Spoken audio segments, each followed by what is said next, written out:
Bismillahirrahmanirrahim, teman-teman solihah. Hari ini Ustazah Iin akan mengajak teman-teman berjalan-jalan ke seluruh Indonesia melihat rumah adat yang ada di Indonesia. Yuk simak ya teman-teman. Nah, yang pertama kita akan berjalan ke Sumatera Barat. Di Sumatera Barat ada rumah adat Minangkabau. Nah, rumah ini sungguh asik ya teman-teman. Oh iya, rumah adat ini bernama rumah gadang atau rumah godang. Coba dilihat teman-teman, atapnya yang memiliki khas yakni meruncing. Jadi atapnya lancip seperti pensil ya teman-teman. Kemudian pintu masuknya berunda-unda atau bertingkat. Rumahnya panjang dan dalamnya sangat luas loh.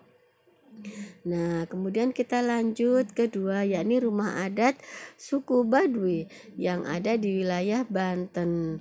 Suku Baduy ini mempunyai rumah yang sangat unik. Kenapa?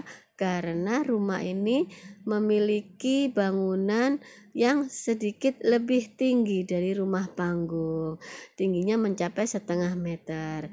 Coba dilihat teman-teman, di antara rumah satu dan rumah lainnya ada perbedaan ketinggian, ada naik turun, dan menggunakan bahan dari dedaunan dan bambu yang disusun rapi ya teman-teman. Tuh. Nah, lanjut kita berjalan ke Jawa Tengah. Di Jawa Tengah rumah adatnya bernama Joglo. Rumah adat ini memiliki atap yang cukup besar. Nah, atap dipasang genteng. Gentengnya dari batu bata yang berwarna coklat. Dindingnya juga berdiri tegak berasal dari kayu. Biasanya ada yang kayu jati loh teman-teman. Jadi kayunya itu sangat kuat menopang atap. Rumah Joglo ini adanya di Jawa Tengah ya. Dan di dalamnya ini ada ruangan-ruangan yang cukup besar.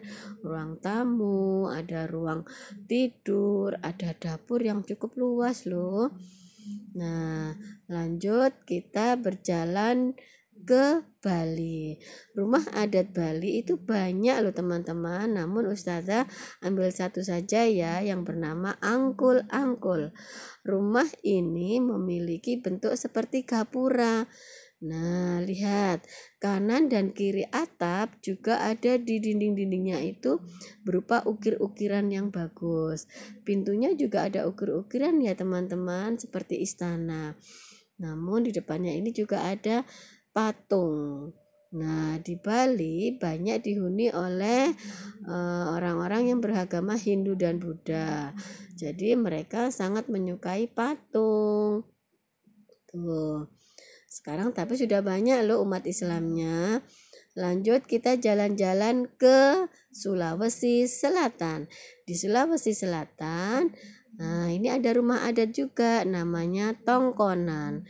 Di Sulawesi Selatan ini, nah lihat atapnya khas juga ya teman-teman, berbentuk seperti perahu yang terbalik. Coba dilihat kan, seperti perahu yang terbalik. Seperti selain itu atapnya juga seperti hewan kerbau, tanduknya hewan kerbau.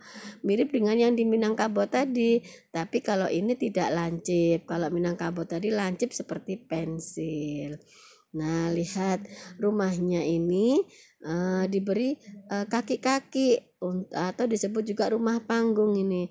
Mengapa? Karena di daerah sini masih banyak hidup hewan liar seperti harimau, singa, kemudian ular. Nah, supaya aman, orang yang berada di rumah ini maka mereka membangun rumahnya dengan diberikan panggung ini atau kaki-kaki. Nah, ada tangganya. Kalau ada seperti tinggikan seperti ini berarti nanti hewannya nggak bisa naik ya teman-teman. Jadi selamat yang bisa masuk ke rumah ini. Orang-orangnya akan selamat. Lanjut kita akan berjalan ke Jakarta. Di Jakarta sukunya bernama suku Betawi. Rumah adatnya bernama Rumah Kebaya. Nah, rumah kebaya ini berasal dari, ada ceritanya teman-teman. Ceritanya bahwa susunan atapnya ini dilipat rapi sekali seperti kain kebaya. Tahu kan kain kebaya? Kain kebaya yang saat ini masih banyak dipakai oleh suku Betawi untuk melaksanakan upacara adat. Rapi ya, tuh ada hiasannya juga di atapnya. Dindingnya berasal dari triplek atau kayu, tapi sekarang sudah banyak yang berasal dari dinding atau batu bata. Rumahnya cukup besar.